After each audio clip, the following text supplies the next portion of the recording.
ರಾಜ್ಯದಲ್ಲಿ ನೂತನ ಸಚಿವರ ಪ್ರಮಾಣ ವಚನ ಸಮಾರಂಭ ನಡೆಯುತ್ತಿರುವಂತಹ ಬೆನ್ನಲ್ಲೇ ಕಾಂಗ್ರೆಸ್ನ ಆಂತರಿಕ ಭಿನ್ನಾಭಿಪ್ರಾಯ ಮತ್ತೆ ಚರ್ಚೆಗೆ ಬಂದಿದೆ.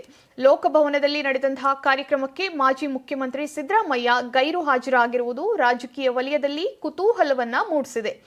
ಸಚಿವರ ಆಯ್ಕೆ ವಿಚಾರದಲ್ಲಿ ಕಾಂಗ್ರೆಸ್ ನಾಯಕರ ನಡುವೆ ಭಿನ್ನಾಭಿಪ್ರಾಯಗಳಿದ್ದವು ಎನ್ನಲಾಗುತ್ತಿರುವಂತಹ ಸಂದರ್ಭದಲ್ಲಿ ಸಿದ್ದರಾಮಯ್ಯ ಅವರು ಪ್ರಮಾಣ ವಚನ ಸಮಾರಂಭದಿಂದ ದೂರ ಉಳಿದಿರುವುದು ಹಲವು ಪ್ರಶ್ನೆಗಳಿಗೆ ಕಾರಣವಾಗಿದೆ.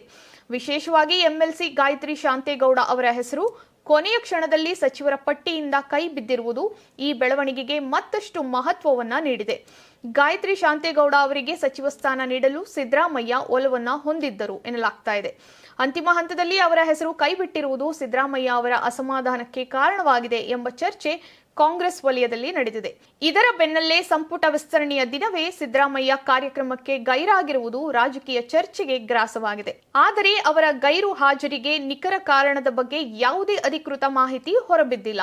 ಇತ್ತ ಸಚಿವ ಸ್ಥಾನ ಕೈತಪ್ಪಿದ ಹಲವು ಶಾಸಕರು ಅಸಮಾಧಾನ ವ್ಯಕ್ತಪಡಿಸಿ ರಾಜೀನಾಮೆಯ ಎಚ್ಚರಿಕೆ ನೀಡಿರುವಂತಹ ಬೆನ್ನಲ್ಲೇ ಪಕ್ಷದ ಹಿರಿಯ ನಾಯಕ ಸಿದ್ದರಾಮಯ್ಯ ಅವರೇ ಪ್ರಮಾಣ ವಚನ ಸಮಾರಂಭದಿಂದ ದೂರ ಉಳಿದಿರುವುದು ಕಾಂಗ್ರೆಸ್ಗೆ ಮತ್ತೊಂದು ಸವಾಲಾಗಿ ಪರಿಣಮಿಸಿದೆ.